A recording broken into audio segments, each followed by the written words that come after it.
Morning dear students. आज अपने the Hindu editorial को डिस्कस करेंगे। तो स्टार्ट करते हैं सबसे पहले हेडिंग को। No end in sight. No end का मतलब कोई एंड नहीं है, इन साइट का मतलब दिखने में मतलब कोई एंड दिखाई नहीं दे रहा। और जो आपका आर्टिकल है वो किस पे, on India's corona virus strategy. India की कोरोना वायरस स्ट्रेटेजी पे है कि क्या रणनीति है, क्या स्ट्रेटेजी है इंडिया की, उस पर ये क्या है आपका एडिटोरियल है। तो स्टार्ट करते हैं। If it took 94 days, if it took, did took है आपका, ठीक है, सब्जेक्ट इट है। यदि इसने लिए 94 days to reach 1 million novel coronavirus cases, क्या करने के लिए 94 डेज लिए पहुंचने के लिए, 1 मिलियन का मतलब 10 lakh novel coronavirus cases on April 3 April को इसने 94 डेज ले लिए थे। आफ्टर किसके बाद में, चाइना रिपोर्ट किया the first cluster of 41 cases to WHO on December 31, यानी 31 दिसंबर को WHO की तरफ जो क्या किया था, रिपोर्ट किया था, मतलब WHO को रिपोर्ट किया था चाइना ने। क्या रिपोर्ट किया था, first cluster of 41 cases. 41 cases का फर्स्ट क्लस्टर का मतलब क्या होता है, झुंड होता है, मतलब अपने ग्रुप की फॉर्म में बात कर सकते हैं। तो 41 केसेस का एक क्लस्टर मतलब एक ग्रुप की फॉर्म में बताया कि 41 केसेस आए। फर्स्ट जो क्लस्टर उसको रिपोर्ट किया था चाइना ने, किसको, WHO को। उसके बाद 94 डेज लग गए थे 1 million novel corona virus case होने में अप्रैल 3 अप्रैल को, मतलब 94 दिन लगे थे उसको क्या होने में, 10 लाख केसेस होने में। कब से, जब 41 केसेस स्टार्ट में बताए गए उसके बाद से। तो यहाँ रिपोर्टेड है वो क्या होगा आपका, चाइना ने रिपोर्ट किया था, चाइना इसका सब्जेक्ट है तो V2 है, ये रिपोर्टेड आपका क्या है, V2 है, ठीक है। तो नंबर ऑफ डेज, जो नंबर ऑफ डेज है, दिनों के जो नंबर है, नीडेड आवश्यकता थी, ठीक है, नीडेड टू डबल होने के लिए, टू डबल, टू किसकी तरफ डबल होने के लिए, 2 मिलियन शार्पली, किसकी तरफ, 2 मिलियन शार्प वे में, मतलब बहुत ज़्यादा स्पीड में, रिड्यूस टू 12, वो रिड्यूस हो गए किसकी तरफ, 12। तो नंबर रिड्यूस हो गए, तो रिड्यूस्ड क्या है यहाँ पे, V2 है, इसका सब्जेक्ट क्या है आपका, नंबर। तो नंबर ऑफ जो डेज है ना वो रिड्यूस हो गए टू 12, मतलब 12 दिन में 2 मिलियन हो गए। मतलब पहले वाले 1 मिलियन होने में, केसेस होने में कितना टाइम लगा था, 94 डेज लगे थे। और नेक्स्ट वाले 1 मिलियन में कितना टाइम लगा, ओनली 12 डेज लगे, ठीक है, 12 दिन ही लगे उसके अंदर, ठीक है। तो यहाँ पे जो नीडेड है वो क्या है, नीडेड यहाँ पे क्या है, ईडी क्लोज हो गया ना आपकी, number of days needed V3 हो गया यहाँ पे क्या, कि नंबर ऑफ डेज जिनकी आवश्यकता थी क्या होने के लिए, डबल होने के लिए जो आवश्यकता थी, ठीक है, 2 मिलियन, मतलब 2 मिलियन बनने के लिए डबल किसकी तरफ, 2 मिलियन की तरफ, मतलब 1 मिलियन का 2 मिलियन होने में जो नंबर ऑफ डेज की आवश्यकता थी वो क्या, कितने हो गए, 12 डेज पे रिड्यूस हो गए। मतलब 94 डेज उसमें लगे थे पहले वाले 1 मिलियन में, और 12 डेज 12 दिन लगे किसमें, सेकंड वाले में, जो रिडक्शन सेकंड वाला जो क्या था आपका डबल हुआ, मतलब सेकंड 1 मिलियन हुए उसके अंदर 12 डेज लगे, ठीक है। ये चीज़ समझ में। अब यहाँ पे इफ़ यूज़ हुआ तो यहाँ पे ये मत सोचना कि सर ये इफ़ इट टुक है तो आपका क्या है, टाइप 2 है, तो यहाँ वुड वगैरह आना चाहिए था नेक्स्ट वाले में, द नंबर ऑफ डेज वाले में, यहाँ वुड रिड्यूस।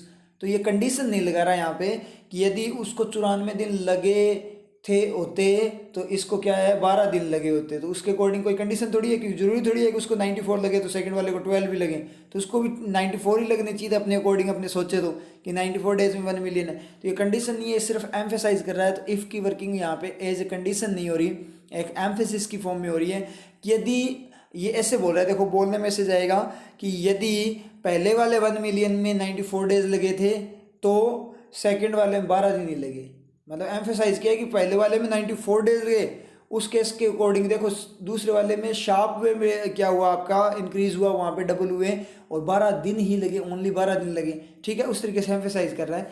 उसके बाद में इट अगेन टुक, इसने फिर से टुक लिए जस्ट 12 मोर डेज, केवल 12 और दिन लिए, टू क्रॉस, क्या करने के लिए, क्रॉस करने के लिए 3 मिलियन केसेस, 3 मिलियन केसेस को क्रॉस करने, 30 लाख केसेस को क्रॉस करने के लिए कितना टाइम लिया इसने, सिर्फ 12 दिन लिए ग्लोबल वे में, ऑन अप्रैल 27 नाइट, 27 अप्रैल की नाइट को इसने कितना टाइम लिया था, मतलब ओनली 12 डेज ही लिए थे। तो मतलब यहाँ से क्या निकला अपना कि 94 डेज लगे इसको, ठीक है, क्या करने में, पहले वाले 1 मिलियन को क्या करने में, रिपोर्ट जो पहली रिपोर्ट आई थी ना चाइना की 31 दिसंबर को, उसके बाद में 3 अप्रैल को जो रिपोर्ट आई उसके अकॉर्डिंग 1 मिलियन होने में, उसे उस दिन उसके 1 मिलियन हो गए। तो ये केसेस हो गए आपके कोरोना वायरस के कितने, 1 मिलियन 3 अप्रैल को, तो उसमें उसको टाइम लगा कितने 94 डेज 1 मिलियन बनने में, 10 लाख बनने में। फिर जो नेक्स्ट वाला डबल था मतलब 20 लाख बनने में उसको कितना टाइम लगा, ओनली 12 दिन लगे। और 30 लाख को क्रॉस करने में भी उसे कितने दिन लगे, आगे से फिर से क्या हुए 12 दिन लगे। मतलब आगे वाले जो 10-10 लाख थे वो सिर्फ 12 दिन में ही क्या कर गया, वो क्रॉस कर गया केसेस को। ठीक है, the virus has now spread, virus अब स्प्रेड हो चुका है, हैज़ नाउ स्प्रेड, वायरस हो चुका है अब स्प्रेड मतलब फैल चुका है, टू, तो हैज़ का सब्जेक्ट क्या है, वायरस, टू किसकी तरफ, 188 कंट्रीज रीजन्स, मतलब जो 188 कंट्रीज और रीजन्स में क्या हो चुका है, उनकी तरफ क्या हो चुका है, फैल चुका है आपका वायरस अब। ठीक है, the true number of infections, infections का जो ट्रू नंबर है विल बी, वो होगा, तो विल का सब्जेक्ट क्या है, इन्फेक्शंस को खा गया तो ट्रू नंबर है, तो ट्रू नंबर वो होगा will be several fold higher, कई गुना ज़्यादा होगा, एज जैसे कि most countries have not been testing people की, ज़्यादातर कंट्रीज क्या नहीं कर रही, टेस्ट नहीं कर रही लोगों को। तो हैव का सब्जेक्ट क्या है, कंट्रीज, कौन नहीं कर रहा, कंट्री नहीं कर रही ना, तो मीनिंग से ही मिल जाएगा अपना डायरेक्ट। और वैसे भी मोस्ट कंट्रीज क्या है, फ्री बैठा हुआ है यहाँ पे, क्योंकि वो तो क्या है एज, क्योंकि या जैसे की तरह वर्क कर रहा है। ठीक है, most countries have not been testing people, वो क्या नहीं कर रही, टेस्ट नहीं कर रही पीपल को, हु हैव, जो क्या है, हु हैव माइल्ड और नो सिम्टम्स, जिनके क्या है पास क्या है, हु हैव माइल्ड और नो सिम्टम, माइल्ड का मतलब छोटे मोटे और नो सिम्टम का मतलब या फिर कोई लक्षण नहीं है, मतलब जिन लोगों में या तो छोटे मोटे लक्षण दिखाई दे रहे हैं या कोई लक्षण नहीं दिखाई दे रहा, उन लोगों की क्या नहीं कर रही, कोई ज़्यादातर कंट्रीज क्या नहीं कर रही, टेस्ट नहीं कर रही। तो जो है आपके नंबर ऑफ इन्फेक्शन हैं, संक्रमण के जो नंबर है वो क्या होंगे, कई गुना ज़्यादा होंगे रियल के अंदर अपनी बात करें। क्यों, क्योंकि कंट्रीज क्या नहीं कर रही, उनके जांच नहीं कर रही, किन की जांच नहीं कर रही, जिनके मतलब थोड़े बहुत लक्षण है या कोई सिम्टम नहीं है। तो ज़रूरी नहीं है कि जो सिम्टम ना दिखाई दे उसमें कोरोना नहीं हो सकता, उसमें भी कोरोना वायरस हो सकता है विदाउट सिम्टम के भी, ये केसेस भी अब सामने आ रहे हैं। ठीक है, समझ में आया, इसलिए क्या होगा, कई गुना ज़्यादा होंगे, जो बताए जा रहे हैं उससे भी कई गुना ज़्यादा होंगे केसेस, मतलब रियल में ज़्यादा है। फॉर इंस्टेंस एग्जाम्पल की बात करें, इन द यूएस में, अमेरिका में क्या है, the centers for disease control and prevention, ये नाम है ऑर्गेनाइजेशन का, हैज़ सब्जेक्ट, अब आप यहाँ पे बोलोगे सर हैज़ का सब्जेक्ट ढूंढो, प्रिवेंशन और डिजीज़ कंट्रोल को तो फोर खा गया सर, द सेंटर है कि यूएस को इन खा गया तो सेंटर्स है सर, यहाँ तो सेंटर्स है, फिर यहाँ हैज़ सेड कहा है, तो हैज़ क्यों हुआ यहाँ पे, हैव क्यों नहीं हुआ, बताओ हैव क्यों नहीं हुआ। देखो सेंटर्स प्लूरल होने के बाद भी यहाँ पे हैव नहीं हुआ, हैज़ है। रीज़न क्या हुआ, क्योंकि ये सेंटर्स अलग अलग सेंटर्स को नहीं बता रहे, ये centres for disease control and prevention है ना, ये कंप्लीट ऑर्गेनाइजेशन का नाम है। समझ में आई चीज़, एक कंप्लीट ऑर्गेनाइजेशन का क्या है, ये नाम है। समझ में आई चीज़। तो इस तरीके से जैसे रेड चिलीज एंटरटेनमेंट है ना, जैसे रेड चिलीज है तो कंपनी वगैरह का क्या है, नाम है रेड चिलीज। ठीक है, किसी रेस्टोरेंट का नाम है रेड चिलीज, तो चिलीज का मतलब क्या है, मिर्चियाँ, बहुत सारी मिर्चियाँ दिखेगी आपको, तो बहुत सारी मिर्चियाँ नहीं है, रेड चिलीज उसका नाम है, पर्टिकुलर एक ऑर्गेनाइजेशन का नाम है। तो ये एक कोई ऑर्गेनाइजेशन है, कहा कि यूएस की, उसका नाम है सेड, उसने कहा दैट कि those with mild symptoms of covid of symptom of कोविड-19, तो सिम्टम किसके, कोविड-19 के। तो कोविड-19 के जो सिम्टम, माइल्ड का मतलब क्या, छोटे मोटे जो सिम्टम लक्षण हैं, विद उन लक्षण के साथ जो कोई भी, ठीक है, हु डू नॉट मीट, जो क्या नहीं करते, मीट, तो यहाँ पे बोला दैट कि वो लोग जो किसके साथ है, माइल्ड सिम्टम के साथ है, मतलब छोटे मोटे सिम्टम के साथ है, जो क्या नहीं करते, उन दोज की एक्स्ट्रा इन्फॉर्मेशन है, who do not meet, who या प्लूरल हुआ, डू नॉट क्यों, क्योंकि दोज क्या प्लूरल है, हु डू नॉट मीट, जो मीट नहीं करते, the criteria for priority testing, testing का मतलब यहाँ पे जेरेंट हो गया ना, टेस्ट करना, तो जो प्रायोरिटी का मतलब प्रायोरिटी की प्राथमिकता की फॉर्म में जो टेस्टिंग है उस क्राइटेरिया को मीट नहीं करते, कि पहले किसकी टेस्टिंग करनी है, ठीक है, क्राइटेरिया को फुलफिल नहीं करते, जो रिक्वायरमेंट है, बेसिक रिक्वायरमेंट उसको फुलफिल नहीं करते, विल नॉट बी टेस्टेड, वो क्या नहीं होंगे, टेस्ट नहीं होंगे, उनको टेस्ट नहीं किया जाएगा। ये चीज़ अपने समझ में आई। तो ये चीज़ तो समझ में आई, लेकिन मुझे विल का सब्जेक्ट नहीं मिला, ढूंढ दो विल का सब्जेक्ट, जल्दी करो। विल का सब्जेक्ट प्रायोरिटी टेस्टिंग को 4 खा गया, क्राइटेरिया पे मीट का तीर लग गया, हु डू नॉट के साथ चला गया, कोविड-19 को ऑफ खा गया, माइल्ड सिम्टम्स को विद खा गया, तो दोज बचा ना यहाँ पे। तो दोज है, इसका मतलब डायरेक्ट सेंटेंस आपका क्या है, the centers for disease control and prevention has said that those will not be tested, वो टेस्ट नहीं किए जाएंगे, कौन नहीं किए जाएंगे, who do not meet the criteria, जो क्राइटेरिया को मीट नहीं करते, तो सब्जेक्ट इसका क्या है, दोज। आई थिंक क्लियर है। नेक्स्ट में चलें, while new cases have declined in Europe, जबकि नए केसेस डिक्लाइन हो चुके, कम हो चुके, कहाँ पे, यूरोप में, देयर इज एन अपटिक, क्या है, अपटिक है, जबकि यूरोप में डिक्लाइन हो चुके हैं, कम हो चुके हैं नए केसेस, मतलब नए केसेस बहुत कम आ रहे हैं, फिर भी क्या है, थोड़ी कॉन्ट्रेरी की फॉर्म में, जबकि यूरोप में कम हो चुके हैं, देयर इज एन अपटिक, एक इंक्रीज है, बढ़ोतरी है, in Africa and south America, तो बढ़ोतरी कहाँ पे है, अफ्रीका और साउथ अमेरिका में, मतलब जबकि यूरोप में कम हो चुके नए केसेस, लेकिन अफ्रीका और साउथ अमेरिका में क्या है, एक अपटिक का मतलब बढ़ोतरी है, मतलब नए केसेस क्या हो रहे हैं यहाँ पे, ज़्यादा आ रहे हैं। आई थिंक यहाँ तक क्लियर है आपके, बिल्कुल इजी सा आर्टिकल है ये, ठीक है, इजी एडिटोरियल है यहाँ पे। The virus is still spreading, virus is still, अभी भी स्प्रेड हो रहा है, फैल रहा है, क्विकली, क्विक वे में, तो स्प्रेड कैसे हो रहा है, क्विक वे में हो रहा है ना, तो एक्शन कैसे हो रहा है ये बता रहा है, क्वालिटी ऑफ एक्शन, इसका मतलब क्या है, एडवर्ब आ गई, इन द यूएस, कहाँ पे, यूएस में, तो वायरस इज, इसका सब्जेक्ट वायरस है, वो क्या कर रहा है, स्प्रेड हो रहा है, मतलब फैल रहा है क्विक वे में इन द यूएस, विद किसके साथ, 0.99 मिलियन केसेस, 0.99 मिलियन केसेस का मतलब इतने 0.99 मिलियन केसेस के साथ, मतलब 1 मिलियन केसेस की अपनी बात करें तो अपने बोल सकते हैं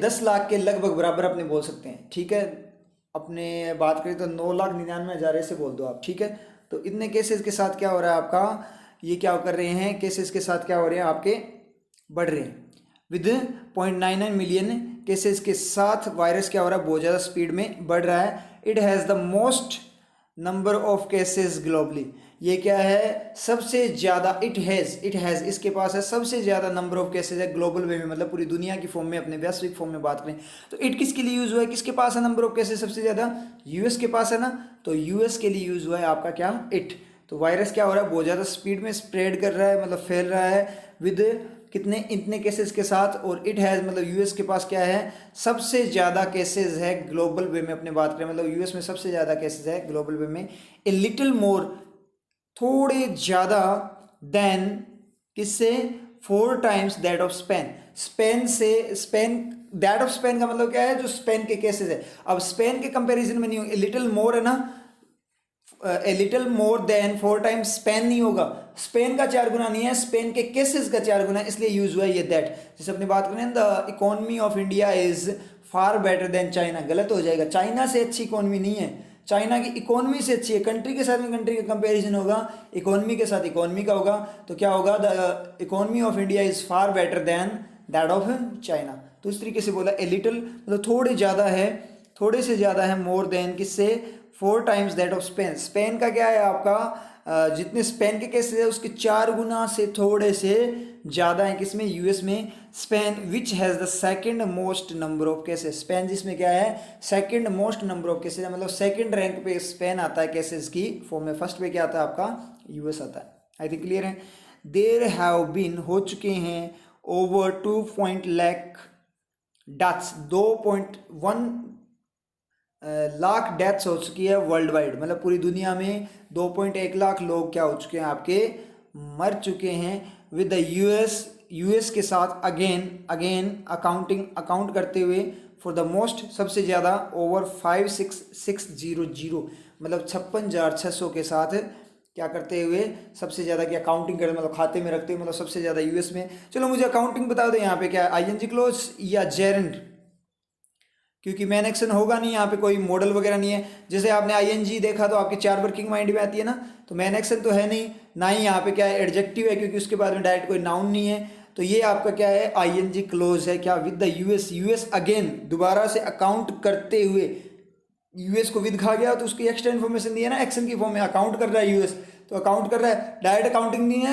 हर किसी के द्वारा अकाउंटिंग, यूनिवर्सल एक्शन तो नहीं है ना, एक्शन किसका है, अधिकार किसका है एक्शन पे, यूएस का है, तो यूएस की एक्स्ट्रा इन्फॉर्मेशन है, यूएस का एक्शन है एक्स्ट्रा इन्फॉर्मेशन की फॉर्म में, तो एक्स्ट्रा इन्फॉर्मेशन की फॉर्म में एक्शन होता है, तो वो क्या होता है आपका, वो क्या हो जाता है, उसके अंदर वो क्लोज हो जाता है, और action as a universal action हो या उस पर बहुत सारे लोगों का अधिकार हो, तो वो क्या हो जाता है आपका, जेरेंड हो जाता है तो यहाँ पे क्या है करते हुए है ना, इसका मतलब क्या है आपका आईएनजी क्लोज है। ओवर 56600 मतलब 56,600 से भी ज़्यादा। ओवर यहाँ पे क्या बता रहा है, कवर करते हुए नहीं, मतलब कवर करते हुए बोल सकते हो, मतलब ज़्यादा की फॉर्म में बात कर रहा है, 56,600 से भी ज़्यादा। विच इज़ डबल, जो कि क्या डबल है, दैट ऑफ इटली।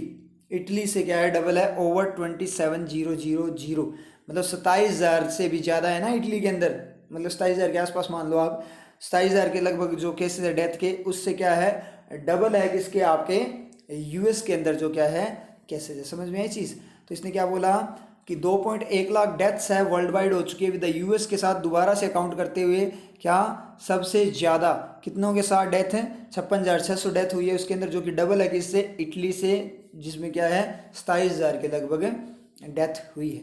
ठीक है, उसके बाद में बात करें New York city alone. New York city है जो अलोन अकेले ने हैज़ 17,515 डेथ्स, मतलब 17,515 डेथ है। मतलब न्यूयॉर्क सिटी अकेले में क्या है 17,515 डेथ है यूएस के अंदर। 56,600 टोटल यूएस के अंदर है, न्यूयॉर्क जो है अकेला उसके अंदर 17,515 डेथ है। विच इज़ मल्टीपल टाइम्स, जो क्या है कई गुना हायर ज़्यादा है दैन किससे, दैट ऑफ मैनी कंट्रीज, जो कि many countries, that of many countries का मतलब मैनी कंट्रीज में जो डेथ है उसके कंपेरिजन। दैट ऑफ का मतलब है दैट, दैट किसके लिए यूज हुआ है, आपका यूज हुआ है डेथ्स के लिए यूज हुआ है। और ऊपर एक दैट और था ना, दैट ऑफ, ये किसके लिए यूज हुआ था, ये केसेस के लिए यूज हुआ था। दैट ऑफ स्पेन, स्पेन के केसेस, और यहाँ पे क्या है दैट ऑफ इटली है, यहाँ पे क्या है इटली की डेथ, इटली में डेथ। और दैट ऑफ मैनी कंट्री मतलब मैनी कंट्रीज की, मतलब कंट्रीज में डेथ, मैनी कंट्रीज की जो डेथ हुई है इस कोरोना वायरस के कारण। तो ये बात यहाँ पे बोल रहा है, तो दैट यहाँ पे रिफ्लेक्शन ले रहा है डेथ का। ठीक है, तो मतलब क्या हुआ यहाँ पे कि 2.1 लाख, सॉरी यहाँ पे न्यूयॉर्क वाला है ना, न्यूयॉर्क सिटी अकेली में क्या है 17,515 डेथ है, जो कि कई गुना है बहुत सारी कंट्रीज़ की, कंट्रीज से जो कंपैरिजन में बात करें तो उनके अंदर जो डेथ हुई है उसके कंपैरिजन में। द मोर्टेलिटी, मोर्टेलिटी का मतलब मौत। ठीक है, फिगर्स जो डेटा है, जो डेथ का जो डेटा है, टू भी, यहाँ टू की वर्किंग है भी, ज़्यादा को भी बताता है, वेरी को भी बताता है, और भी को ऑल्सो को भी बताता है। The mortality figures too may be an underestimation, may भी हो सकते हैं क्या, वो भी मोर्टेलिटी डेथ के जो फिगर है ना, डेटा है, वो भी क्या हो सकते हैं अंडर एस्टिमेशन में हो सकते। अंडर एस्टिमेशन मतलब जो अनुमान से कम हो, कम अनुमान लगाना किसी चीज़ का, मतलब सही तरीके से अनुमान ना लगाओ, जो अनुमान अपना लगाया है वो क्या है सही डेटा नहीं है, वो कम है, उससे भी ज़्यादा है। तो मतलब क्या, अब यहाँ पे आप मुझे ये बताओ टू क्यों यूज़ हुआ यहाँ पे भी, ये डायरेक्ट तो बोल सकते हैं कि मोर्टेलिटी फिगर क्या है वो अंडर एस्टिमेशन में भी हो सकते हैं, तो वो भी अंडर एस्टिमेशन में हो सकते हैं। इसका मतलब क्या कोई और भी अंडर एस्टिमेशन में है, तो अंडर एस्टिमेशन में कोई और क्या है, कौन सी चीज़ थी अंडर एस्टिमेशन में कोई और, बताओ यहाँ पे। तो क्या थी, केसेस थी। पीछे इसने बात की थी ना, अपने चेक कर लेते हैं पीछे, यहाँ इसने बात की थी जो अपने बोल सकते हैं यहाँ पे ये रहा अपने बात करें तो यहाँ true number of infection will be several fold higher, वो कई गुना ज़्यादा होंगे, क्योंकि ज़्यादातर कंट्री क्या नहीं करी, टेस्ट नहीं करी जिनके माइल्ड और नो सिम्टम है। ठीक है, तो इससे भी कई गुना ज़्यादा होंगे, तो मतलब जो केसेस ऊपर दिए गए हैं ना उनसे भी कई गुना ज़्यादा केसेस होंगे। पहला अंडर एस्टिमेशन ये था, मतलब जो अनुमान लग रहा है वो रियल नहीं है, केसेस और भी ज़्यादा है, अनुमान से भी ज़्यादा है। और दूसरा आपका अंडर एस्टिमेशन कहाँ पे आ गया, दूसरा अंडर एस्टिमेशन ये आ गया, कौन से वाला आ गया, मोर्टेलिटी फिगर वाला, कि मतलब डेथ भी जो हो रही है वो भी अनुमान से ज़्यादा है। ठीक है, जो बताया गया है, डेटा दिया गया है वो प्रॉपर नहीं है, फुलफिल नहीं करता, वो रियलिटी नहीं बताता, उससे भी ज़्यादा क्या है डेथ है। तो इसलिए यहाँ पे टू यूज हुआ है। तो पहला अंडर एस्टिमेशन किसके लिए था कि जो अनुमान लगाया वो कम अनुमान लगाए किसका, केसेस का, और दूसरा क्या है इसका मोर्टेलिटी फिगर का, इसलिए यहाँ पे इसने क्या यूज़ किया है, टू यूज़ किया है, भी यूज़ किया है। समझ में आई ना चीज़, अब क्लियर हुआ ना, ये मीनिंग आपके अंदर आना चाहिए माइंड के अंदर कि मोर्टेलिटी फिगर है वो भी अंडर एस्टिमेशन में, वो भी क्यों लगाया इसने, ऑल्सो की तरह यहाँ पे क्यों, वो क्या ऑल्सो क्यों यूज़ किया, टू को एज ए ऑल्सो यूज़ क्यों किया, वो भी, तो पहले मतलब कोई और भी है, तो कोई और भी है तो अपने ऊपर पड़ गया है ना। तो ये सारी माइंड में चीज़ें रहनी चाहिए कि पीछे उसने क्या बोला है, और ये चीज़ें आपकी याद कब रहेगी। तो आप बोलते हो कि सर क्या होता है कि जब हम पढ़ते हैं तो पीछे वाली जो लाइन्स हैं, आगे वाली लाइन पे गए तो पीछे वाली हम भूल जाते हैं, तो उसका फिर पढ़ने का कोई मतलब ही नहीं है, फिर एग्जाम में करोगे क्या, क्यों वहाँ पे टाइम वेस्ट करो, कुछ और चीज़ें कर लो। ठीक है, एडिटोरियल है उसके जो आपका पैराग्राफ आ रहा है उसके अलावा कुछ और कर लो जब ऐसी चीज़ है। और ये चीज़ आपकी क्लियर कब होगी, पढ़ना याद कब रहेगा आपके, जब कॉन्सेंट्रेशन के साथ आप प्रैक्टिस करोगे एडिटोरियल वगैरह की, ज़्यादा से ज़्यादा एडिटोरियल पढ़ोगे, ज़्यादा से ज़्यादा रीडिंग करोगे, तब आपकी प्रैक्टिस बढ़ेगी। ठीक है, और उस प्रैक्टिस से फिर है ना आपकी कॉन्सेंट्रेशन, साथ में कॉन्सेंट्रेशन के साथ प्रैक्टिस करनी है, उससे आपकी चीज़ें क्या हो जाएगी, याद रहनी स्टार्ट हो जाएगी। पीछे उसने क्या बात बोली थी, नॉर्मल हिंदी पढ़ते हो वैसे आपको लगने लग जाएगी इंग्लिश, समझ में आई। इसलिए प्रैक्टिस ज़्यादा से ज़्यादा करनी है, किसकी, रीडिंग की प्रैक्टिस आपको क्या करनी है यहाँ पे, बढ़ानी है। ठीक है, अगर एग्जाम में मार्क्स गेन करने और स्पीड में आपको क्या करना है, पढ़ना हो तो, मतलब वहाँ पे स्पीड में करके आना, स्पीड में पढ़ना है चीज़ों को। और पढ़ना क्या है आपको, ऑफलाइन या ऑनलाइन, ऑफलाइन आप पढ़ सकते हो न्यूज़पेपर को, ठीक है, एक बार के लिए थोड़ा कंसंट्रेशन बनाने के लिए, लेकिन मैक्सिमम आपको प्रायोरिटी देनी है ऑनलाइन, क्योंकि एग्जाम में ऑनलाइन आता है और ऑनलाइन में आपकी जो कंसंट्रेशन होती है वो कम होती है। चाहे हिंदी पढ़ कर देख लेना, एक आप बुक से हिंदी पढ़ना और एक ऑनलाइन पढ़ना, तो आपको डिफरेंस मिल जाएगा कि वहाँ पे आपको थोड़ा कम समझ में आएगा ऑनलाइन में, और ऑफलाइन में आपको ज़्यादा समझ में आएगा, क्योंकि ये क्या होता है, रिफ्लेक्शन फेज डिले हो जाता है ना, क्योंकि जो ऑनलाइन चीज़ें होती है वो वर्चुअल इमेज, ऑफलाइन होती है वो तो डायरेक्ट के फिजिकल फॉर्म में, तो आपके आइज़ के जो रेटिना है वहाँ से रेज निकलेगी और वो डायरेक्ट फेज अपना क्या होगा, आइज़ का ही फेज होता है ओनली, तो वो डायरेक्ट अपने फेज में लेकर उसको क्या कर लेता है, कलेक्ट कर लेता है। आप इंग्लिश में पढ़कर देख लेना बुक से, वो आपको ज़्यादा समझ में आएगी, ऑनलाइन में तो बिल्कुल भी समझ में नहीं है अगर आपकी प्रैक्टिस नहीं है रीडिंग की। और ऑनलाइन में क्या होता है कि वर्चुअल इमेज होती है, वो फिजिकल नहीं होती, वो एक इमेज होती है, तो ऑलरेडी वो क्या है, रेज की फॉर्म में होती है, मतलब अपने वेव की फॉर्म में बात कर सकते हैं, तरंगों की फॉर्म में बात कर सकते हैं, तो ऑलरेडी क्या है, वो फिजिकल फॉर्म में नहीं है, तो उसका भी एक फेज होगा, क्योंकि वेव्स का तो क्या होता है, किरणें जो छोड़ते हैं उनका तो फेज होता है ना, जैसे रेटिना से भी किरणें जाती है, वो टकराकर वापस आती है, तब इमेज बनती है। इमेज किससे बनती है, इमेज पिक्सल्स होते हैं आपकी, ठीक है, तो इमेज बनती किससे, पिक्सल्स वगैरह, और पिक्सल्स क्या होते हैं, वेव्स होती है, ठीक है, किरणें वगैरह होती है, तो ये चीज़ होगी, तो क्या होगा, कुछ फेज हो गया आपका किसका, ऑनलाइन का, कुछ फेज हो गया अपना आइज रेटिना का, और दोनों जब मैच नहीं करेंगे तो वहाँ पे कॉन्सेंट्रेशन नहीं होगी, तो उनको मैच करवाना जरूरी नहीं, तो मैच तो आइडियल फॉर्म में, जीरो तो फेज डिले होगा ही नहीं, जीरो तो कभी नहीं होता आइडियल फेज में अपने बात करें, क्यों, क्योंकि प्रैक्टिकल फॉर्म में कुछ ना कुछ तो एरर रहती है, तो मैक्सिमम फेज डिले आपको जीरो के लगभग करना है, मतलब मैक्सिमम फेज डिले को हटाना होता है, तो वो चीज़ यहाँ पे ज़रूरी है। तो वो कब पता लगे होगा आपका फेस डिले, जब आप ज़्यादा से ज़्यादा रीडिंग करोगे, तो अपने आप आइज़ क्या कर लेगी, सेट कर लेगी खुद को उस फेज़ के साथ कि ऑनलाइन का फेज़ क्या होता है, स्क्रीन का फेज़ क्या होता है, समझ में आई चीज़। तो इसलिए आपको क्या करनी है, ज़्यादा से ज़्यादा क्या करनी है, यहाँ पे प्रैक्टिस कर दी है। तो नेक्स्ट पैराग्राफ पे चलते हैं, स्टार्ट करो। India has reported, India report कर चुका है ओवर 30300, मतलब 30,300 केसेस एंड 973 डेथ्स, और किसको, 973 डेथ्स को। तो इंडिया रिपोर्ट कर चुका है अब तक क्या, 30,300 केसेस को और 973 डेथ्स को, 973 डेथ्स को, based on data collected from states, जो कोलेक्ट किया गया, लिया गया कहाँ से, स्टेट वगैरह से लिया गया है, उस डेटा पे बेस्ट, तो बेस्ट आपका क्या है, यहाँ पे क्या है, जो आपका क्या है, ईडी क्लोज है, और कोलेक्टेड भी क्या है, ईडी क्लोज है, किसका, डेटा का, डेटा जो कि क्या है, कोलेक्ट किया गया है, लिया गया है कहाँ से, स्टेट वगैरह से, उस डेटा पे बेस होते हुए इंडिया रिपोर्ट कर चुका है कितना, 30,300 केसेस और 973 डेथ्स को। आई थिंक ये क्लियर आपके। उसके बाद में बात करें, the number of cases has multiplied, जो नंबर ऑफ केसेस है वो क्या हो चुके हैं, मल्टीप्लाई हो चुके हैं। अब यहाँ पे जो हैज़ का सब्जेक्ट है वो केसेस नहीं है, क्योंकि केसेस को ऑफ खा गया, तो नंबर है, तो केसेस की जो संख्या है सिंगुलर है, कोई दिक्कत नहीं है, नंबर्स नहीं है, यहाँ पे नंबर है, the number of cases has multiplied, वो क्या हो चुके हैं, मल्टीप्लाई हो चुके हैं, सेवरल फोल्ड, मतलब कई गुना, फ्रॉम किससे, ओवर 600 से भी ज़्यादा से वो कई गुना क्या हो चुके हैं, मल्टीप्लाई हो चुके हैं, सिंस द नेशनल लॉकडाउन, कब से, जब से आपका नेशनल लॉकडाउन, फ्रॉम मार्च 25 से जो नेशनल लॉकडाउन था ना, तब से लेकर, तो मतलब क्या निकला इस बात का, सिंस उस पॉइंट से लेकर कि मार्च 25 से जो नेशनल लॉकडाउन था, उस पॉइंट से लेकर जो आपके नंबर ऑफ केसेज है वो कई गुना बढ़ चुके हैं, कई गुना हो चुके हैं, फ्रॉम किससे, 600 से भी ज़्यादा थे, उनसे कई गुना ज़्यादा हो चुके हैं, मतलब सेवरल फोल्ड किससे हुए, कई गुना किससे हुए हैं, ओवर 600 से।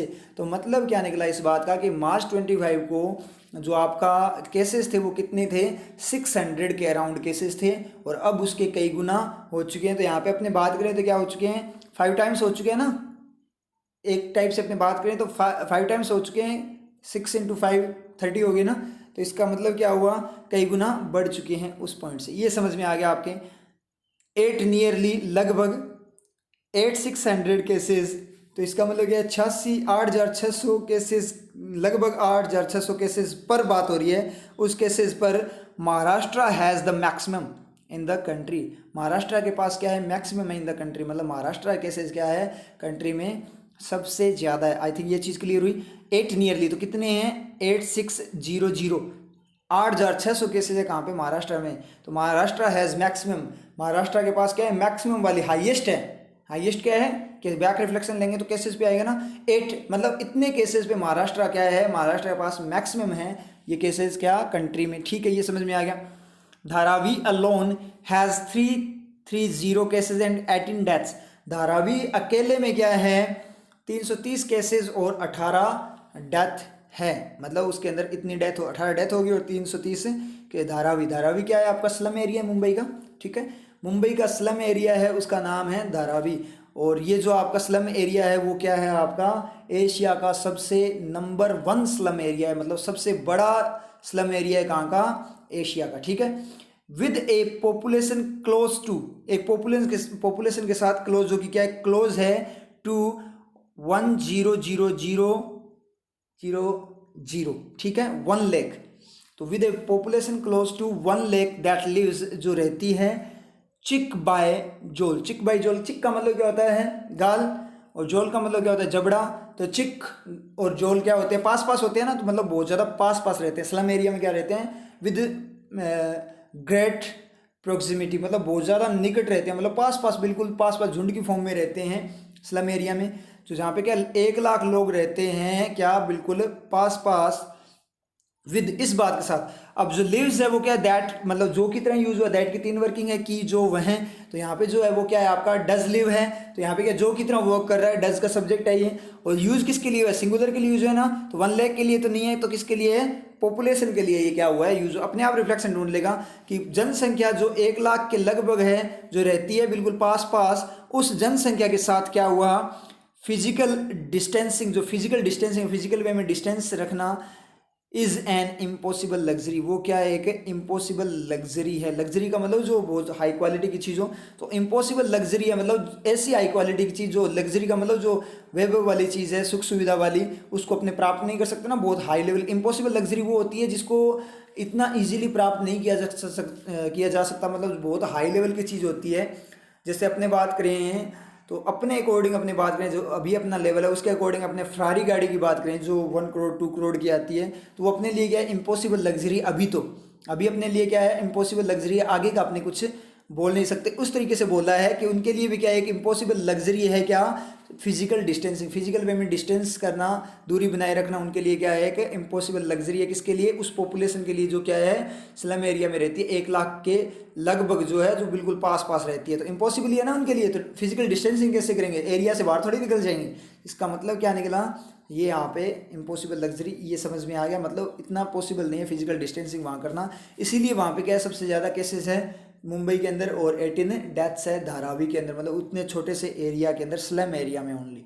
उसके बाद हमने बात करें, ए सेंट्रल टीम हैज़ इंडिकेट किया है, बताया है, दर्शाया है, उन्होंने क्या किया, ए सेंट्रल टीम हैज़ इंडिकेट किया दैट की लगभग नियरली 3,000 पीपल, 3,000 पीपल माइट हो सकते हैं, माइट नीड, उन्हें आवश्यकता हो सकती है, institutional quarantine in the absence of effective containment in Dharavi. तो उन्हें किसकी आवश्यकता हो सकती है, माइट नीड, जो 3,000 पीपल है, लगभग 3,000 लोगों को आवश्यकता हो सकती है, इंस्टीट्यूशनल वे में, मतलब किसी इंस्टीट्यूट में रखना, हॉस्पिटल वगैरह में रखकर, मतलब कोई एक एरिया, मतलब इंस्टीट्यूट की फॉर्म में रखने की। क्वारंटीन का मतलब क्या हो गया आपका, अलग रखना, आइसोलेट करना पेशेंट्स वगैरह को। जैसे मान लीजिए कोई भी इंस्टीट्यूशनल वे में किसी एक अपने बोल सकते हैं कोई बिल्डिंग वगैरह, उस तरीके से कोई इंस्टीट्यूट की फॉर्म में उनको क्वारंटीन की आवश्यकता है। इन द एब्सेंस, किसकी एब्सेंस में, कि कोई चीज़ की एब्सेंस है, उस एब्सेंस में आवश्यकता है। एब्सेंस का मतलब कमी, एब्सेंस ऑफ ना होना, एब्सेंस ऑफ इफेक्टिव, जो प्रभावकारी, कंटेनमेंट का मतलब कंट्रोल, नियंत्रण, इन धारावी में जो इफेक्टिव कंटेनमेंट कंट्रोल सही तरीके से कंट्रोल नहीं हो रहा, उसकी एब्सेंस में क्या है, लगभग इंडिकेट किया सेंट्रल टीम में कि लगभग 3,000 लोगों को आवश्यकता हो सकती है इंस्टीट्यूशनल वे में आइसोलेशन की, अलग रखने की आवश्यकता हो सकती है। ठीक है, इन दिस कंटेक्स्ट, इस संदर्भ में, इस बात के संदर्भ में, इंडिया कुड लुक, इंडिया देख सकता है, इंडिया कुड लुक देख सकता है at the experience of Singapore, Singapore के एक्सपीरियंस को देख सकता है। तो यहाँ पे कुड अपने बात करें, देख सकता था नहीं है, देख सकता है ही प्रेजेंट के लिए यूज हो रहा है क्योंकि सारी चीजें प्रेजेंट पे चल रही है ना, कि हैज इंडिकेट किया है तो माइट का मतलब आवश्यकता है उनको, तो माइट का मतलब मिनिमम पे बोल रहा है कि अगर प्रोवाइड करवा सकते हो तो, और कुड भी क्या कर रहा है मिनिमम पे। जब प्रेजेंट पे आपके कुड वगैरह यूज करते हैं, पास्ट में तो डायरेक्ट कैन का कुड हो ही जाता है, लेकिन प्रेजेंट पे अपनी कुड वगैरह यूज करते हैं तो वो क्या करता है मिनिमम को बताता है और एबिलिटी को, और कैन क्या करता है मैक्सिमम को। ऐसे विल और वुड का है, मिनिमम को बताएगा वुड वगैरह और वो मैक्सिमम को, मैक्सिमम को बताएगा, और जो माइट है वो क्या बताएगा मिनिमम को बताएगा। समझ आए चीज। तो कुड का मतलब चाहे तो देख सकता है, मिनिमम पे बात करें, इंडिया देखना चाहे तो देख सकता है, और वैसे देखना भी चाहिए इन दिस कंटेक्स्ट, इस संदर्भ में इंडिया कुड लुक देख सकता है at the experience of Singapore, Singapore के एक्सपीरियंस पे लुक एट कर सकता है, देख सकता है। मच अप्रिशिएटेड, बहुत ज्यादा अप्रिशिएट होते हुए, अब अप्रिशिएटेड स्टार्ट में आ गया तो V2 तो आपका हो नहीं सकता, ईडी क्लोज ही हो सकता है, V3 हो सकता है। अप्रिशिएटेड का मतलब क्या है, प्रशंसा की गई है, मतलब जिस चीज़ की बात करेंगे उसने प्रशंसा नहीं की, अप्रिशिएटेड नहीं कर रहा, अप्रिशिएटिंग नहीं है, वो अप्रिशिएट हुआ है मतलब उसकी प्रशंसा की गई है। फॉर इट्स एफर्ट्स, बहुत ज़्यादा क्या है अप्रिशिएटेड है, फॉर इट्स अपने एफर्ट्स, कोशिशों के लिए, पता नहीं कौन, इन ऑलमोस्ट कंटेनिंग, लगभग कंटेन करने में, इन कंटेनिंग कंटेन करने में, कंटेन करना मतलब क्या हो गया कंट्रोल करने में, the spread of the virus early on, start में, अर्ली ऑन का मतलब शुरुआत में ही वायरस के स्प्रेड को, फैलाव को रोकने में, नियंत्रित करने में, कंट्रोल करने में। तो कंटेनिंग क्या हो गया, कंट्रोल करते हुए नहीं है ना, कंट्रोल करने में हो गया ना, इनके बाद मतलब प्रिपोजिशन के बाद में है तो क्या हो गया जेरेंट, मतलब वायरस को जो कंट्रोल करने का एक्शन होता है ना, उस एक्शन में, उस चीज में नाउन की तरह ट्रीट कर रहा है, तो आपका क्या हो गया जेरेंट हो गया। मच अप्रिशिएटेड, बहुत ज्यादा प्रशंसा होते हुए, अपने एफर्ट्स के लिए प्रशंसा लेते हुए, क्या करने में, वायरस को स्टार्ट में कंट्रोल करने में। द सिटी स्टेट, जो सिटी स्टेट है मतलब सिंगापुर की बात हो रहा है, हैज सीन नंबर्स, नंबर्स को उसने देखा है राइजिंग, राइज होते हुए, सिंस लेट मार्च, कब से, मार्च के लास्ट से उसने क्या किया, नंबर को राइज होते हुए देखा है, मतलब जिसने स्टार्ट में कंट्रोल कर लिया था ना बहुत ज़्यादा, उसने भी क्या किया है लास्ट में जाकर क्या करते हुए, नंबर को बढ़ते हुए देखा है। तो राइजिंग यहाँ पे क्या है, आईएनजी क्लोज है, और किसका आईएनजी क्लोज है, नंबर्स का। राइज क्या हो रहे हैं, नंबर हो रहे हैं ना, खुद से राइज हो रहे हैं ना, किए तो नहीं जा रहे हैं ना किसी के द्वारा, खुद से राइज हो रहे हैं नंबर। क्यों, कोरोना वायरस के नंबर तो राइज तो करना कोई नहीं चाहेगा, इंटेंशन तो किसी का नहीं, तो अपने आप राइज हो रहे हैं, तो क्या हो गए, खुद से कर रहा है, इसलिए क्या हो गया, आईएनजी क्लोज एक्टिव एलिमेंट हो गया उसका। तो नंबर्स है, राइजिंग जो आईएनजी क्लोज है उसका जो अपने सब्जेक्ट बात करें मतलब एक टाइप से जिसके लिए यूज हुआ है वो नंबर्स है। और अप्रिशिएटेड प्रशंसा किसकी हुई है, सिटी स्टेट मतलब सिंगापुर की हुई है ना, तो सिंगापुर जो आपका सिटी स्टेट है वो क्या है, अप्रिशिएटेड का एलिमेंट है, जिसके लिए यूज हुआ है, उसकी एक्स्ट्रा इन्फॉर्मेशन है अप्रिशिएटेड। और रिडिकुलस है क्योंकि उस सिटी स्टेट सिंगापुर ने प्रशंसा नहीं की, सिंगापुर की प्रशंसा हुई है, उस पर प्रशंसा का तीर लगा है, किसी और ने प्रशंसा की है, तीर उसने छोड़ा। आई थिंक ये क्लियर है। मतलब क्या हुआ, अपनी कोशिशों, जो एफर्ट्स थे उसने किए थे, मेहनत की थी, जिसके लिए बहुत ज़्यादा अप्रिशिएटेड था, इन ऑलमोस्ट क्या करने में, कंटेन करने में, वायरस को कंट्रोल करने में, जो अप्रिशिएटेड था, उस सिटी स्टेट ने क्या किया, बहुत नंबर्स को क्या इंक्रीज होते हुए देखा है।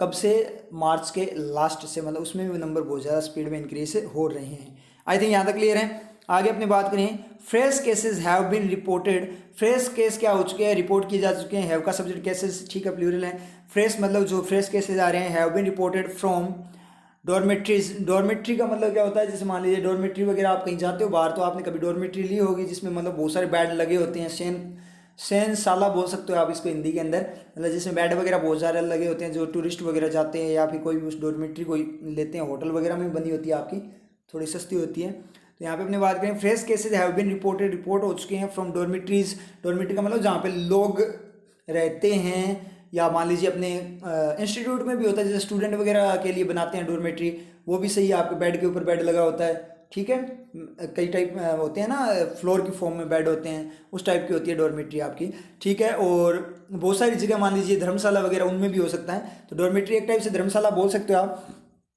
तो क्या fresh cases have been report हुए हैं फ्रॉम डॉर्मेट्रीज, कहाँ से, डॉर्मेट्रीज से। दैट हाउस, जो हाउस करते हैं, रखते हैं, कीप करते हैं, over 0.2 million migrant workers, 0.2 million migrant worker को मतलब 2 लाख माइग्रेंट मतलब प्रवासी, मतलब जो बाहर से आए हुए हैं, workers from other countries, other countries से उनको ये रखता है, कहाँ पे, सिंगापुर की बात हो रही है।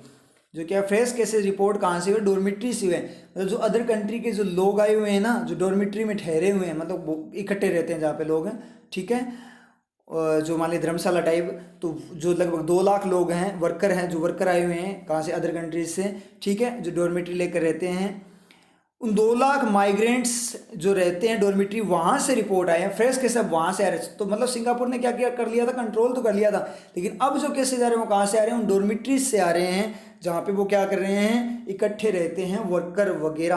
तो अब केसेज वहाँ से आ रहे हैं। अब ज़्यादा केसेज कैसे आ रहे हैं, जो वर्कर ग्रुप है ना वहीं से आ रहा है, जो मान लेबर ग्रुप है वहाँ से आ रहे हैं। किसी भी कंट्री में देख लो लेबर ग्रुप से आ रहे हैं, अपने स्लम एरिया वगैरह से आ रहे हैं, जहाँ पे वो जब भीड़ भाड़ वाला इलाका है वहाँ से आ रहा है। तो इसलिए क्या करना है, सोशल डिस्टेंसिंग बहुत ज़्यादा जरूरी है, फिजिकल वे में डिस्टेंसिंग रखनी बहुत ज़्यादा जरूरी है, चाहे आप घर पे हो। समझ में आया ना चीज़, तो ये बात इसने बोली है। चलो ठीक है, नेक्स्ट पे चलते हैं अपने। द क्राउडिंग, जो क्राउडिंग है मतलब भीड़ होना इन द डॉर्मेट्रीज में। अब इसने बात बोली है क्राउड इन द डॉर्मेट्री, मतलब भीड़ की बात नहीं बोली कि डॉर्मेट्री में ऑलरेडी जो भीड़ है। क्राउडिंग मतलब भीड़ होना, जो भीड़ हो रही है, एक्शन की फॉर्म में बात की है। तो जेरेंड है ना यहाँ पे, the crowding in the dormitories है, डॉर्मेट्रीज में क्राउडिंग, इसका मतलब ये है तो जेरेंड। लेकिन अब आप देखना कि सर एक तो होती है नाउन, एक होता है आपका जेरेंड, इन दोनों में क्या डिफरेंस है, ये भी जरूरी है। कई बार आपने देखा हो इंक्रीज आता है, कई बार इंक्रीजिंग आता है। इंक्रीज तो नाउन एक्शन नाउन दोनों होता है, नाउन होता है, इंक्रीजिंग एक्शन की फॉर्म में नाउन होता है, जेरेंड होता है। तो जेरेंड और डायरेक्ट प्रॉपर नाउन में क्या डिफरेंस है, तो अगर यहाँ पे कि सर यहाँ क्राउड भी तो बोल सकते थे, तो क्राउड बोलते देखो मीनिंग क्या जाता कि डॉर्मिट्रीज में जो क्राउड है मतलब भीड़ है, मतलब पहले से ऑलरेडी भीड़ है उसको बताएगा क्राउड। और क्राउडिंग का मतलब क्या है, जो भीड़ हो रही है एक्शन की फॉर्म में, मतलब लोग आ रहे हैं। वहां पे तो लोग क्या है, ऑलरेडी लोग हैं उनकी बात कर रहा है, और यहाँ पे बोल रहा है कि लोग आ रहे हैं। तो मतलब फोकस किस पे कर रहा है, लोगों के आने पे कर रहा है। अब अपने बात करें ना कि घर में पहले से ही लोग हैं, तो क्राउड एक टाइप से, और क्राउडिंग का मतलब क्या है, बाहर से लोग आ रहे हैं, तो वो गड़बड़ है ना। घर में ऑलरेडी लोग हैं, उनकी कोई गड़बड़ नहीं है, उनसे इन्फेक्शन नहीं फैलेगा, क्योंकि उनके अंदर क्या है, इन्फेक्शन नहीं है कोरोना का, ठीक है। लेकिन जो बाहर से आ रहे हैं उनमें तो हो सकता है ना। तो क्राउडिंग इसलिए यूज किया है क्योंकि बाहर से आने वालों को इंडिकेट कर रहा है, जो भीड़ हो रही है। समझ में आई थिंक ये चीज क्लियर है, बहुत शानदार कॉन्सेप्ट है, ध्यान रखना यहाँ पे क्राउड और क्राउडिंग, कि सर क्राउड भी तो यूज कर सकते थे, क्राउडिंग यूज क्यों नहीं किया, समझे। विच इज अकीन, जो क्या है सिमिलर है। अब यहाँ पे कई बार चीज हो जाती है कि कई बार क्राउड आप बोलोगे, जैसे आपके मान लीजिए सेंटेंस इंप्रूवमेंट आ गया, एक में तो क्राउड दे रखा है, एक में क्राउडिंग दे रखा है, ठीक है। तो वहां पे आप क्या सही करोगे, तो मैक्सिमम स्टूडेंट क्या करते हैं, क्राउड को करते हैं। क्राउडिंग तो जेरेंड है, ज्यादा स्टेबल क्या है, क्राउड है, क्योंकि वो प्रॉपर नाउन है। तो ऐसे नहीं करना, आपको कैसे करना है, बात के अकॉर्डिंग करना है कि वो वहां पे क्या बात कर रहा है। अब अपने कोरोना की बात करें कि एक चांस है क्राउड इन द हाउस, घर में जो क्राउड है उसके अंदर क्या है, चांस है इन्फेक्शन का, तो उसके अंदर चांस है क्या इन्फेक्शन का, या क्राउडिंग आएगा वहां पे, दोनों में ज्यादा सही कौन सा रहेगा, क्राउडिंग ज्यादा सही रहेगा। मतलब घर में जो भीड़ हो रही है, मतलब बाहर से लोग आकर भीड़ बना रहे हैं, ठीक है, तो वो केस ज्यादा सही हो। तो क्राउडिंग होना मतलब एक्टिविटी चल रही है, इसका मतलब क्राउड, अगर घर में क्राउड है उसके कारण कोरोना का इतना क्या है, चांसेस नहीं है इन्फेक्शन के। क्यों, क्योंकि घर में ऑलरेडी है, वो सारे स्वस्थ हैं, तो कोई दिक्कत वाली बात नहीं है। लेकिन जो क्राउडिंग हो रही है ना, बाहर से लोग आ रहे हैं, उनके कारण जो क्राउडिंग हो रही है उसके कारण चांसेस है। तो आपको घर के अंदर जो क्राउड है उसको एलिमिनेट नहीं करना, कि घर के अंदर लोग हैं उनमें से कुछ लोगों को उठाकर बाहर फेंक दो, ठीक है, ऐसे नहीं करना। आपको जो क्राउडिंग है ना उसको रोकना है। क्राउड को तो अपने नहीं रोक सकते, क्योंकि जो घर में रह रहे हैं वो तो घर में रहेंगे ही, वैसे यहाँ क्राउड नहीं होने देनी।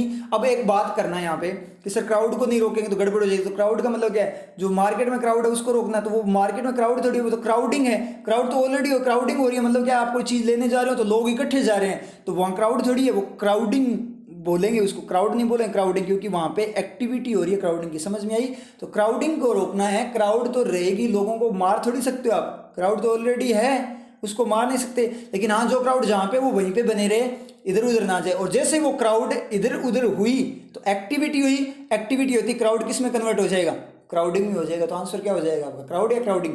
तो क्या होगा, क्राउडिंग ज्यादा बेटर होगा, बेस्ट होगा, बेटर क्या होगा, बेस्ट होगा, है ही क्राउडिंग। क्यों, क्योंकि रोकना क्या है, क्राउडिंग को रोकना है। समझ में आई थिंक क्लियर है। The crowding in the dormitory, dormitory में जो क्राउडिंग हो रही है, आपको बोलना भी ऐसे है, डॉर्मेट्री में क्राउड है, ये नहीं बोलना, आपको बोलना है डॉर्मेट्री में जो क्राउडिंग हो रही है, विच इज अकीन, जो सिमिलर है, सेम है, टू किससे, अकीन टू किसी के सिमिलर है, किससे similar, to what is seen, जो देखा गया है, सीन देखा जाता है, देखा जा रहा है एक टाइप से, इन धारावी, जो धारावी में देखा जाता है, and other slums in India, और दूसरी जो कच्ची बस्तियां हैं इंडिया के अंदर उसमें जो देखा जाता है उसके क्या है, सिमिलर है। जो डॉर्मिटरीज में जो क्राउडिंग है मतलब सिंगापुर वाली, ठीक है, वो सेम ही है जैसे कि धारावी और अदर स्लम में इंडिया में, मतलब वहाँ में मजदूर वगैरह जो क्राउडिंग होती है इधर उधर रोटेट भी करते हैं, उनकी बात कर रहा है। हैज़ प्रोवाइड किया है एन आइडियल सेटिंग, एक आइडियल सेटिंग को, एनवायरनमेंट को, यहाँ एनवायरनमेंट की मतलब आदर्श मतलब प्योर, बिल्कुल किसी बात के लिए प्योर होना मतलब कोई दिक्कत ना होना। Ideal setting for easy infection spread, easy way में इन्फेक्शन के स्प्रेड को क्या है, सेटिंग के लिए वातावरण, आइडियल वातावरण क्या कर दिया, आदर्श वातावरण तैयार कर दिया, प्रोवाइड किया है किसने। अब हैज़ का शब्द ढूंढ लो भाई, इंडिया को इन खा गया, अदर स्लम्स को क्या खा गया, धारावी और अदर स्लम्स को इन खा गया।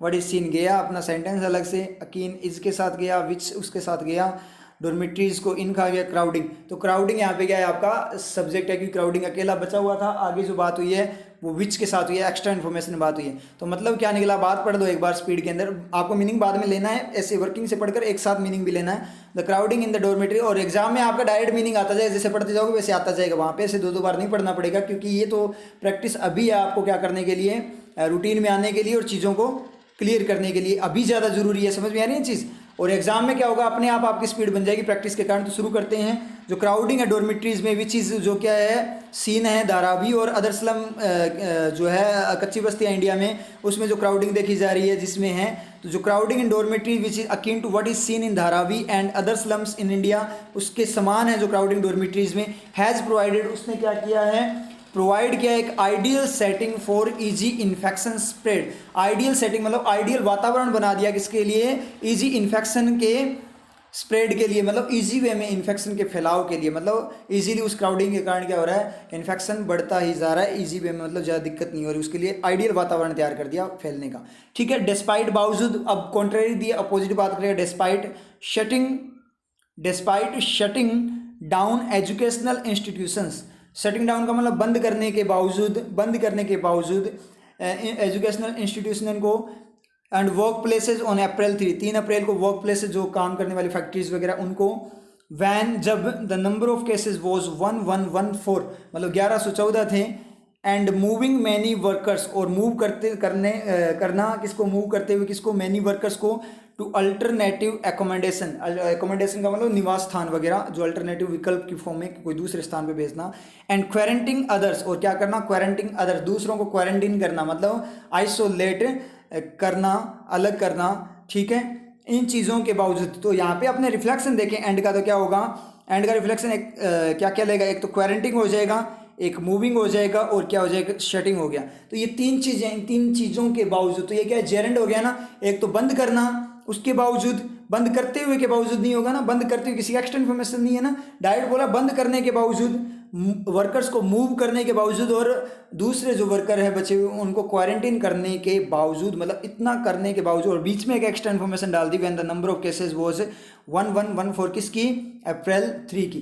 तो मतलब क्या निकला, एजुकेशनल जो इंस्टीट्यूशन है, स्कूल कॉलेज कोचिंग वगैरह को 3 अप्रैल को, और जो वर्क प्लेसेज है फैक्ट्रीज वगैरह को 3 अप्रैल को शट डाउन करने के बावजूद, 3 अप्रैल जब क्या थे, केस क्या थे, 1114 थे, उस टाइम पे शट डाउन करने के बावजूद, वर्कर्स को दूसरे स्थानों पे मूव करने के बावजूद, और अदर्स को जो दूसरे बचे हुए हैं वर्कर्स उनको क्या करने के, आइसोलेट करने के बावजूद, इट हैज़, इतना होने के बावजूद क्या हुआ, it has not been able, ये एबल नहीं हुआ है, टू कंटेन द स्प्रेड, क्या करना, स्प्रेड फैलाव को रोकने में, कंट्रोल करने में एबल नहीं हुआ है। मतलब ये सिचुएशन क्या नहीं हुई है, ये इट किसके लिए यूज हुआ है, ये कंप्लीट जो हुई है ना एक्टिविटी उसके लिए यूज हुआ है। It has not been able, ये एबल नहीं हुआ है, अपने कंट्री की भी बात कर सकते हैं। ठीक है, और अपने बात करें तो इट, यहाँ पे इस पूरी सिचुएशन की अपने बात करें तो क्या बोला उसने कि इतना होने के बावजूद भी एबल नहीं हुए क्या, स्प्रेड को रोकने में। तो इतना करने, इतनी चीज़ें करने के बाद आपने इंस्टीट्यूशन वगैरह बंद कर दिया, तो उसके अकॉर्डिंग तो कंट्रोल होना चाहिए था ना,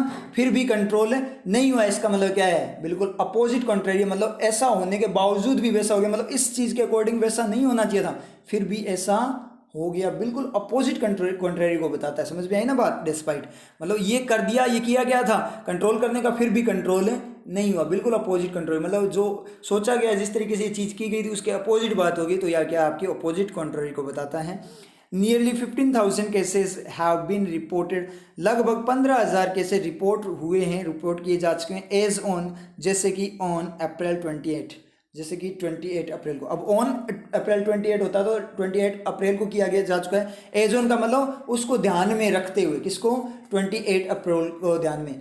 अब 28 अप्रैल को क्या हो चुके हैं, 15,000 केसेस को क्या किया जा चुका है, रिपोर्ट किया जा चुका है। वो तो डायरेक्ट मीनिंग देता और एज लगाते एम्फेसाइज कर दिया कैसे कि एज, जैसे कि अप्रैल 20 को हुए उसके अकॉर्डिंग। अप्रैल 20 के 20 को क्या, 28 को क्या हुआ, अप्रैल 28 को जो रिपोर्ट आई उसके अकॉर्डिंग ऐसे बात कर रहा है। तो एज ऑन इस तरीके से वर्क कर रहा है। लगभग 15,000 केसेस रिपोर्ट किए जा चुके हैं क्या, अप्रैल 28 को, ठीक है।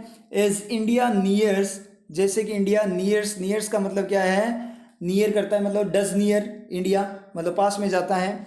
The end of its extended lockdown, जो बढ़ाया गया लॉकडाउन के पास में जाए। 3 मई को बोला गया था, 3 मई तक आपका लॉकडाउन।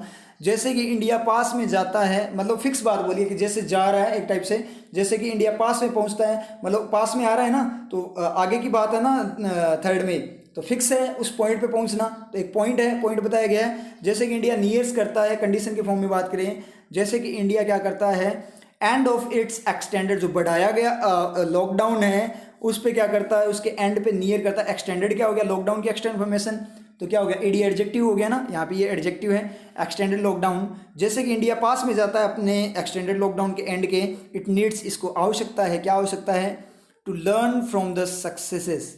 तो एक कंडीशन लगा दी, तो इसको आवश्यकता है क्या करने की, to learn from the successes, जो सक्सेस है उससे लर्न करना, सीखना है। एंड फैल्यूर्स, और फैल्यूर, जो सफलताएं मिली है उससे, और जो फैल्यूर मिले हैं, असफलता मिली उससे, और किसकी, ऑफ अदर कंट्रीज। मतलब जैसे कि इंडिया पास में जा रहा है किसके, अपने जो लॉकडाउन एक्सटेंड किया है उसके एंड के पास में जा रहा है, तो इंडिया को क्या करना चाहिए, आवश्यकता है, इट यूज हुआ इंडिया के लिए क्या करने की, अदर कंट्री की सफलताओं और विफलताओं को से सीखने की आवश्यकता है कि उन्हें कंट्रीज़ को कितनी सफलता मिली है, कितनी विफलता मिली है। जैसे कि वो पास में जा रहा है कि आगे एक्सटेंड करना है या नहीं करना, इकोनॉमी पे कितना इफेक्ट होगा अगर एक्सटेंड कर दिया, तो अगर एक्सटेंड नहीं करेंगे तो कितना नुकसान हो सकता है, कितने केसेस बढ़ सकते हैं, कितने लोगों की डेथ हो सकती है। तो ये सारी चीज़ें ध्यान में रखते हुए उसको, जो सक्सेस हुई है अदर कंट्रीज जो एग्जाम्पल, उनको उनके डेटा को एनालिसिस करते हुए इंडिया को क्या करना है, आगे स्टेप लेना है। ये वाली बात इसने बोली है। शानदार वाला आर्टिकल था, बिल्कुल इजी एडिटोरियल था, ये बिल्कुल इजी आर्टिकल था,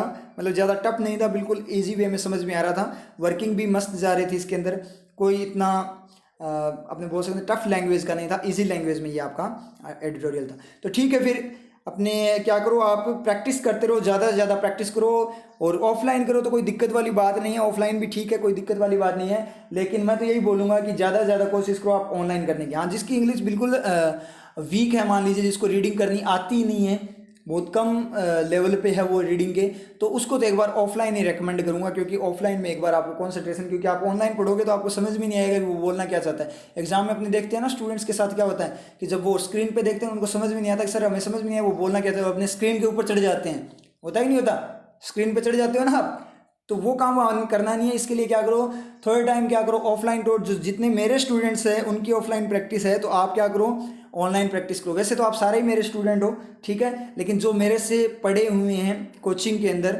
ऑफलाइन क्लासेस के अंदर जो पढ़े हुए हैं उनकी बात कर रहा हूँ, क्योंकि उनको मैंने प्रैक्टिस करवा रखी है। और जो जीरो लेवल पे है या लो लेवल पे है, वो एक बार आप न्यूज़पेपर पढ़ो, ज़रूरी नहीं है आप नया न्यूज़पेपर लगवाओ, कोई दिक्कत नहीं है, पुराना लेकर आ सकते हो, क्योंकि अपने को तो ओनली क्या करनी है, रीडिंग करनी है। तो पुराना न्यूज़पेपर भी उठा सकते हो, उसको भी पढ़ सकते हो। एक न्यूज़पेपर उठा लिया, पुराना द हिंदू का ले लिया या टाइम्स ऑफ इंडिया का ले लिया, उसको एक बार पढ़ो, एक हफ्ते तक वो पढ़ लो, कोई दिक्कत नहीं है, डेली एक आर्टिकल पढ़ लिया करो उसके अंदर एडिटोरियल को। थोड़े टाइम में आपकी क्या हो जाएगी, अपने आप रीडिंग होने लग जाएगी, मतलब वहाँ ऑफलाइन में आपको समझ भी आने लग जाएगी। उसके बाद ऑनलाइन प्लेटफॉर्म पे आओ जल्दी से जल्दी, क्योंकि रियलिटी क्या है, वो ऑनलाइन है, वहाँ पे कॉन्सेंट्रेशन फिर खराब होगी। एग्जाम से पहले ऑनलाइन पोर्टल पे आपको बहुत अच्छी वाली प्रैक्टिस होनी चाहिए, समझ में आई चीज़, तो प्रैक्टिस करते रहो। ठीक है, फिर मिलते हैं फिर नेक्स्ट क्लास में।